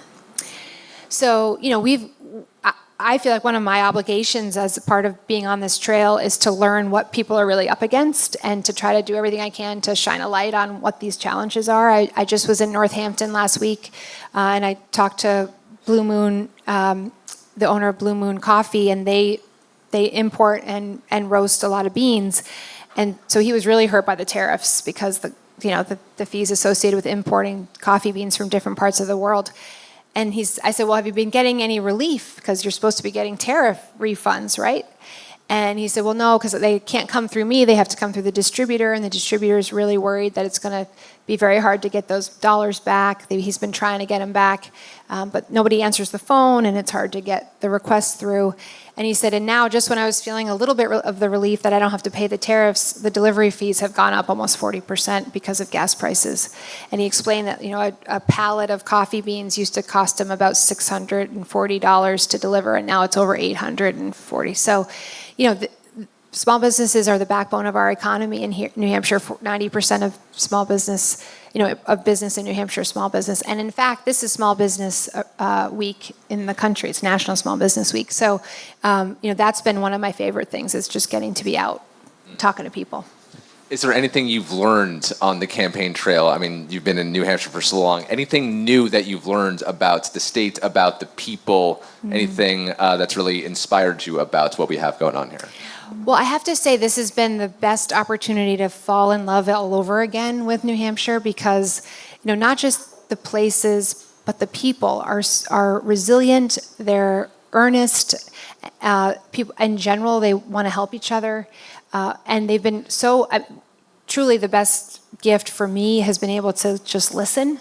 So we've been going into people's living rooms in towns across the district, and usually we just open it up to share a little bit about why I'm running for office, and then I ask, what do you want me to know? What questions do you have? What concerns do you have? What's keeping you up at night? And people have been so gracious and open-hearted and sharing, and that's really just been an incredible opportunity. Yeah, I fully co-sign on that. I say this all the time, and I'll say it again. The people, the quality of the people that we have on the Seacoast and New Hampshire at large cannot be matched. No, it's amazing. Like we just did a recreational tourism roundtable, and we did one on water safety, PFAS, because when I was on the city council here, we had a PFAS contamination in the aquifer at Pease. And just listening to the folks around the room who were part of ensuring the cleanup of that effort and helping other communities that have been exposed to the same kind of contamination. Nobody wants to have to navigate something like that, but knowing that you've got people who are just going to roll up their sleeves and fix it it's amazing. Really amazing. Amazing. Yeah. Final question from me. Okay. Your mother has been on the scene for decades now. I'm just curious, has she imparted any wisdom upon you for this campaign trail? Because you do have, over the other people you're competing with on the Democrat and Republican side, you have quite the people in your corner. Well, it's funny. She, obviously, as a role model, she's imparted so much wisdom and guidance. But the advice she gave when I was trying to decide whether or not I would jump in right now, was really one very poignant note, which is just be ready to do the work. Like, you got to know you want to do the work because it takes time, effort, energy, and no one's going to do it for you. No one's going to be making those fundraising phone calls for you. No one's going to be showing up at the early morning, picket line or the late night event. You got to know you want to do it and be all in, because if you're not all in, it's not going to work. So. I love that. I think that's good advice for all of us in the room for everything that we are pursuing. Everyone, please clap it up for Stefany Shaheen. Thank you. All right, Caitlin, pick up the mic wherever you are. Just give me a show of hands if anyone has a question. Just raise your hand high, and then we'll take the mic around. And just say your name for us and where you're from. All right. Hi there. My name is Steve Ivo, and I live in Dover. Hi, Stefany. Thank you for coming tonight. You mentioned the massive wealth disparity we're currently witnessing. A lot of people in New Hampshire feel like the same connected networks and insiders often end up benefiting from politics and public funding. What would you say to the Granite Staters who worry that these kind of relationships can blur the line between public service and personal benefit? How would you reassure voters that your priority is serving everyday people? Appreciate the question. Thank you for being here tonight. The bottom line is there are many reasons, many ways in which we need to be addressing the political and electoral process. I would say starting with campaign finance reform. We desperately need to get money out of politics. I wish I never had to ask anybody for a penny to support this campaign, and I will share with everybody here today, we do not take corporate PAC money.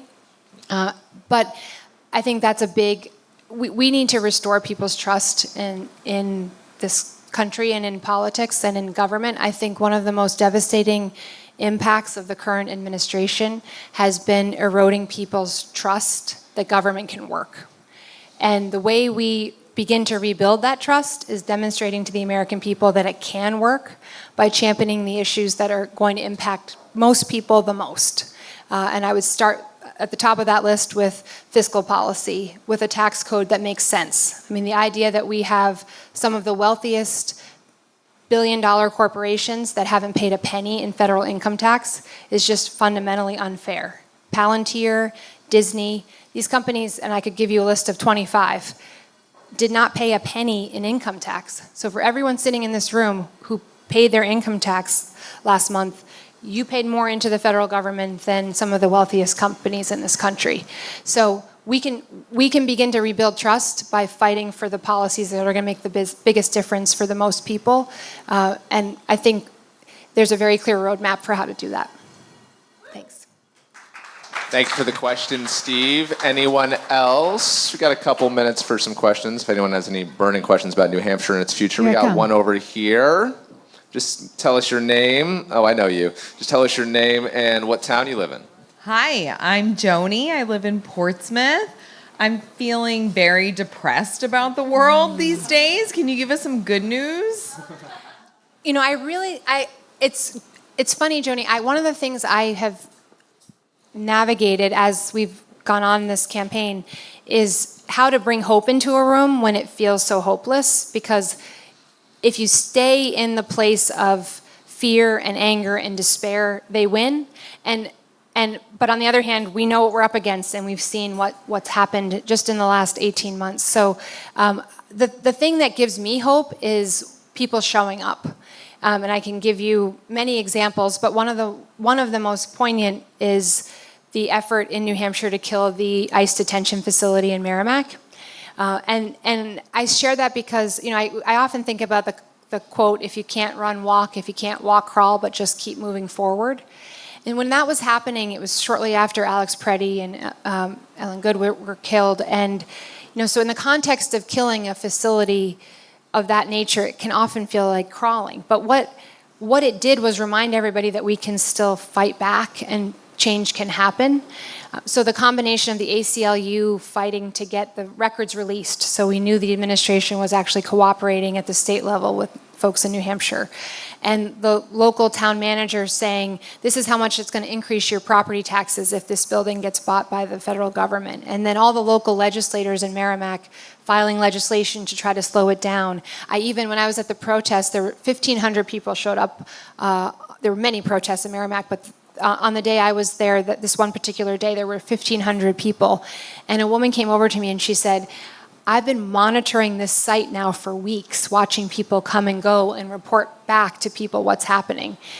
So from the mom who was sitting in her minivan tracking folks on and off the facility, to the legislators, the town leaders, and folks like the ACLU, and all those folks who showed up in protest, we were able to kill it. So to me, we've got to stay hopeful, we've got to stay energized, we've got to look to the places where we know we can fight back and win. And I really still have belief in the power of the American people to stand united and to fight back. And that's what I think we're up against right now. We've got to do it. Thank you for the question, Joni. Anyone else? Oh, yes, over here. I love your hair color. She always is bedazzled. Beautiful. She's great. Everything you're talking about has me so fired up. Yes. Like I so fiercely This is Jenna, by the way. in everything you're talking. Oh, I'm sorry. I'm Jenna. I'm from Portsmouth also. Everything you're talking about has me incredibly fired up. I'm so passionate about it, but I'm also not politically affiliated. Mm-hmm. So it's hard to feel like I can really do as much as I would like to. So where voting is a given, what would you say is the most impactful thing that someone who isn't politically affiliated could do to actually make a difference? I love this question. Yeah, such an important question. Yes.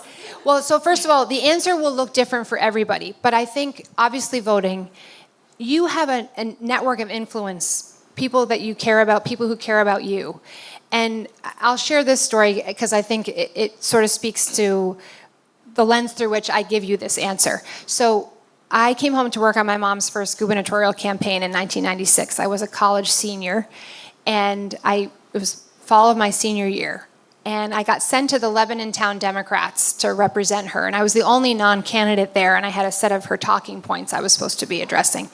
And her issues, I could still tell you today, her issues then were public kindergarten, lowering electric rates, having Martin Luther King Day, because we didn't honor Martin Luther King Day in New Hampshire at that point, and fighting for small businesses.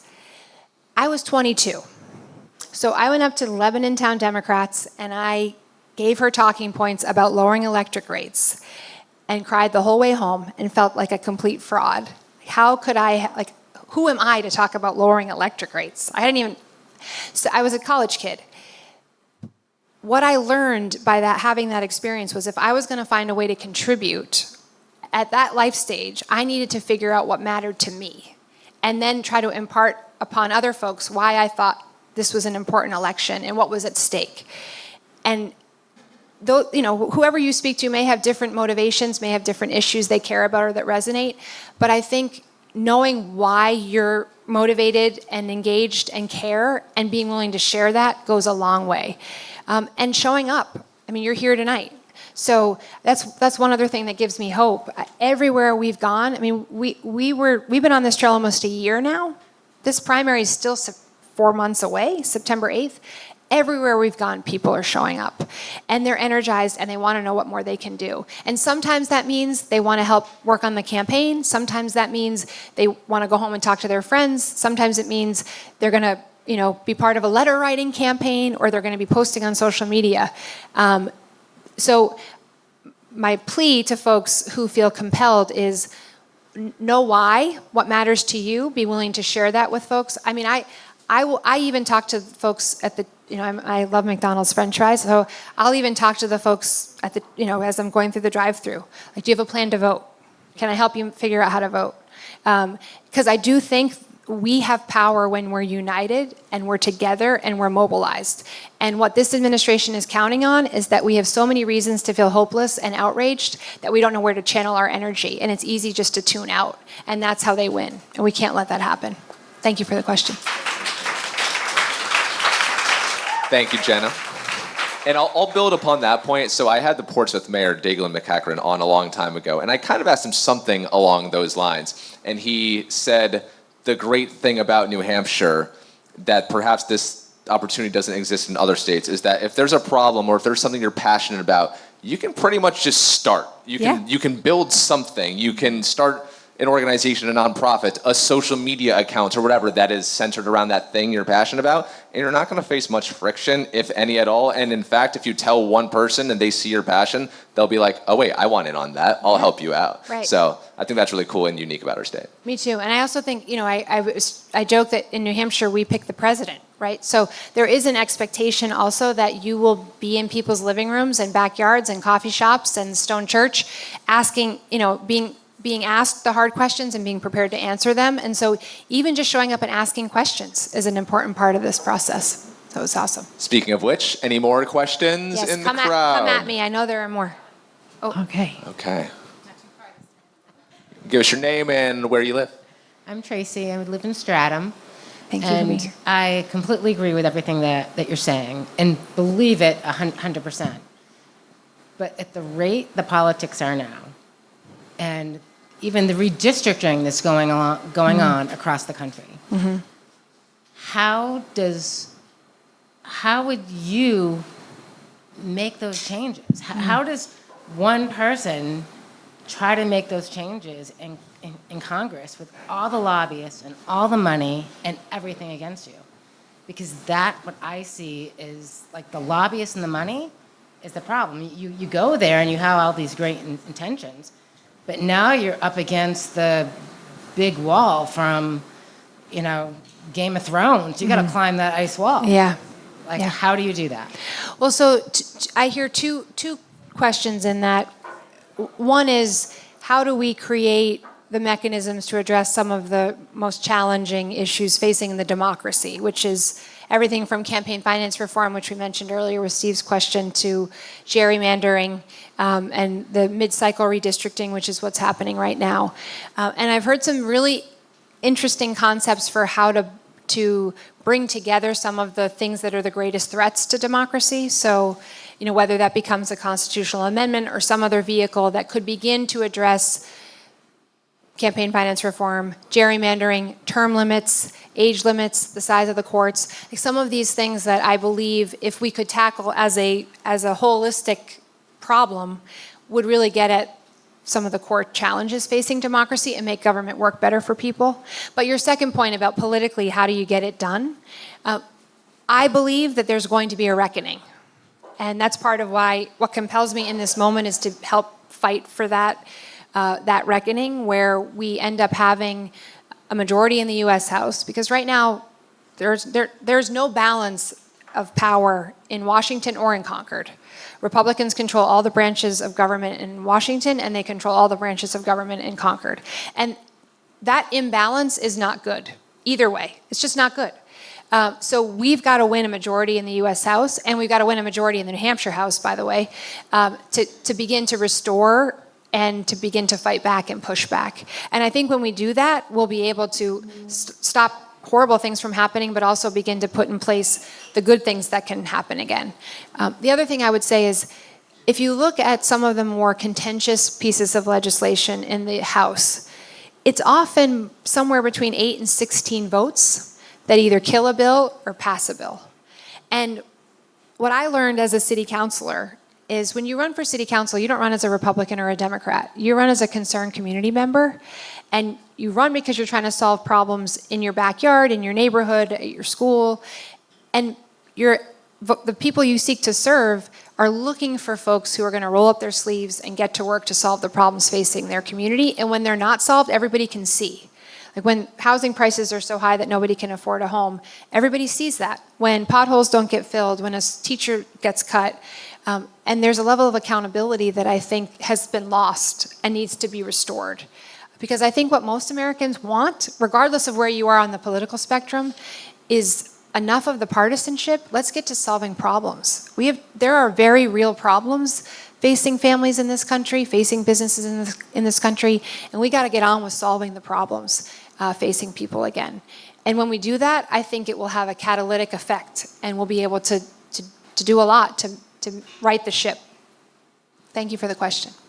Thank you, Tracy. We have time for one more question. All right, we're back here. Anyone wants to? Oh, where are we? Okay, she's right here. Oh, okay. Give us your name and where you're from. I'm Charlotte. I live in Durham. I've been here 6 years, so I'm a newcomer to New Hampshire. And my issue may not seem like a big issue in New Hampshire, but I really like your comment on gun control. I lived in St. Louis before I came here, and I was held up at gunpoint. I lived in Seattle before that, and my son's school, there was a shooting right in the room next to the room he was in, and all his friends were terrified and had to chill after that. And it's really kind of my biggest issue. So now there's talk about, I don't think it's been decided yet, right? But guns on University of New Hampshire campus. Open carry. And I'm totally freaked out. So I'd love to know your policy as specifically as possible on gun control. Well, I appreciate the question. I do think it's a very important question, and it doesn't feel minor at all to me for a number of reasons. But the first I will say is I've thought a lot about how we got it to this point in our country. How did we get here, where it feels so polarized and where people are so quick to distrust government and believe a lot of the rhetoric that's being thrown? And I actually believe a lot of it started when innocent kindergartners were gunned down in their classroom and government failed to act to keep people safe. I have 4 kids, and between 3 different schools, they've all been in lockdown. Not drills, but in lockdowns where they really thought there was a credible threat of gun violence. I've known far too many young people who have survived school shootings. There are reasonable gun reform measures that the vast majority of Americans support that we can implement. And I've actually spelled out those in a policy platform that I'm happy to share with you directly. But we know there are things that will work. The idea that you should be able to walk into Kittery Trading Post and buy a bump stock that can unload however many bullets in 90 seconds is absurd. We can do better. We have to do better. And I will give you, I know the hour's growing late, but I will make sure you have what I've written about where I stand on this issue. But I will just reinforce the vast majority of Americans support reasonable safety measures as it relates to gun reform. You can advocate for that and still support the Second Amendment. These things are not mutually exclusive, and they've been made they've been presented as if they are, to further divide and polarize and keep people, basically perpetuate inaction. We had an assault weapons ban. It worked. Fewer people died. So happy to share more about that. Stefany Shaheen, everybody. Oh, yes. We have one more story. I just want to I love stories. close with this story because I think it speaks to your question earlier. And I always feel like I do want to leave people with a sense that things can get better, because I believe they can. Otherwise, I wouldn't be in this fight. So I've been thinking a lot about, and we mentioned this earlier, where do you find hope in this moment? And I think the historians have been really helpful in helping us put things into context in this moment. But often when we think about a movement, I get asked all the time, I've been asked a lot in the last year about who's the Pied Piper? Who's going to be the Democrats' answer in 2028? And where are the Democrats' Project 2028 and 2029 plan? Like, where's the roadmap? We need a roadmap, right? And I think we get asked more in New Hampshire because they think we're seeing all these folks come through, which is starting to happen now. But the historians remind us that it's often in the moment of a movement, we don't necessarily know who the leaders of that movement are until the historians tell us after the fact. So you think about the women's suffragist movement, now we think about Susan B. Anthony or Elizabeth Cady Stanton, and many others. But in the moment of that movement, hundreds of women chained themselves to the White House fence, and hundreds of thousands of men and women across the country stood up to defend a woman's right to vote and to fight for a woman to have the right to vote. And then you think about the LGBTQ plus movement, and maybe you think about Harvey Milk or some of the other advocates who were out front and really led the charge. But it was also the small business owners who changed their HR policies because they knew that was the right thing to do, and it helped lead to the court battles that ultimately secured those same protections. And then, of course, we think about the civil rights movement and John Lewis on the Edmund Pettus Bridge. And you can think about the freedom fighters across that bridge, John Lewis and Good Trouble. And actually, when I was sharing this story with folks at the Black Heritage Trail, Jerry and Bogus and several others said, just remember, black women got John Lewis on the bridge that day. So the black women got John Lewis on the bridge that day, and we now think about John Lewis on the bridge that day. But on that day, 600 people showed up on the bridge. And they were like all of us. Moms and teachers, probably not podcasters, but reporters, students and lawyers and doctors. And what made that such a profound part of our history and such a transformational day is that when they showed up on that bridge, all 600 people knew they were risking everything, and they showed up anyway. And so what I say to all of us is, we can't wait for the Pied Piper. We can't wait for Project 2028. We can't wait to be given permission that there's more we can do. We got to get on the bridge together and shoulder to shoulder fight for the country we know America is capable of being. And I hope you'll join me on the bridge. So thank you very much. Yes, the Memorial Bridge. The Memorial Bridge. I think so. Let's see what the blood sugar says. One more time for Stefany Shaheen, everybody.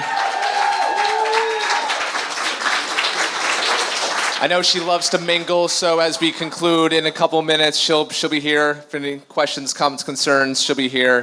Thank you, Stefany. I really appreciate it. So that pretty much concludes the show. As I said, we're going to hang here a couple moments. One final ask from me. As I said on the show this week, I'm in the midst of building, quote, a 21st century media organization. And so all I ask for your support in that is just to follow the show on Spotify, Apple Podcasts if you aren't already. Tell your friends, share stuff on social media about it. Come to events like this. I'm really trying to build something big here to make these stories of these everyday amazing people that we've just heard from. I want to keep bringing these stories to you in new ways and fun ways and just more of it, because there's so many great stories to tell. So thank you so much for being here. I really appreciate it.